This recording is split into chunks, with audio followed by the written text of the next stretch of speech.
إن في خلق السماوات والأرض واختلاف الليل والنهار لآيات لأولي الألباب. Dan selanjutnya, benarkah bahwa istri yang ridho dipoligami oleh suami bahwa ia akan dijamin surga? Saya nggak tahu dalilnya. Jika itu tidak benar, apakah ada keutamaan khusus bagi istri yang dipoligami oleh suaminya? Jadi ketika kita ngomongkan terkait poligami, yang harus kita pahami adalah yang pertama, poligami ini hukum asalnya sunnah. Jadi ketika bahkan ada sebagian ulama yang mengatakan mubah, tidak wajib. Artinya kalau kemudian kita mau menjalankan sunnah, maka kita lihat kewajiban kita dulu. Kamu mau sholat tahajud, tapi kamu nanti sholat tahajud meninggalkan sholat subuh karena kawanan, maka mendingan nggak usah tahajud. Yang terbaik adalah orang yang bisa tahajud walaupun 2 rakaat plus 1 rakaat, tapi kemudian dia sholat subuh on time, termasuk dia bisa sholat fajar dan seterusnya, maka itu lebih baik. Nah, maka dalam konteks poligami ini, yaitu orang yang kemudian pengen poligami, prinsipnya silakan, tapi ya, dia harus paham mampu nggak dia menjalankan. Dan mampu di sini nggak cuma soal ngasih duit, kan, tapi soal membagi waktu, membagi perhatian, gitu.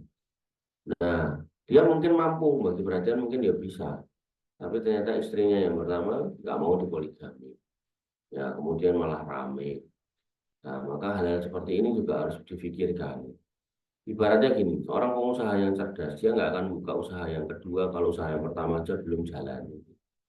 Maka PR dari seorang pengusaha adalah menjalankan usaha yang pertama sebaik-baiknya, kemudian baru buka yang kedua.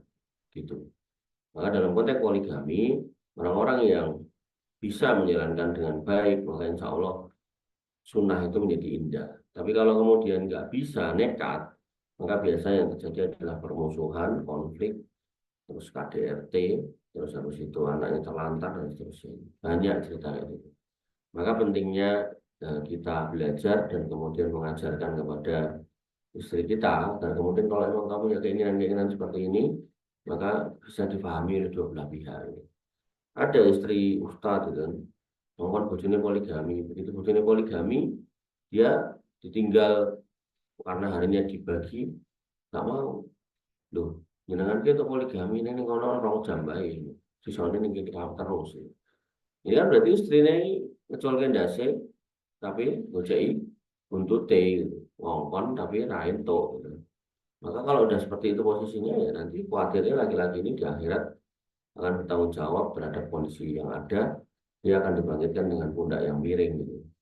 Jadi sekali lagi poligami tidak cuma soal senang-senangan gitu loh, tapi itu nambah tanggung jawab. Banyak orang-orang yang sukses yang bisa menjalankan ini dengan baik, insya Allah itu pahala besar. Tapi kalau kemudian asal-asalan gitu, sampai akhirnya membuat citra poligami itu jelek, maka insya Allah dosanya banyak. Ya, Allah Ta'ala.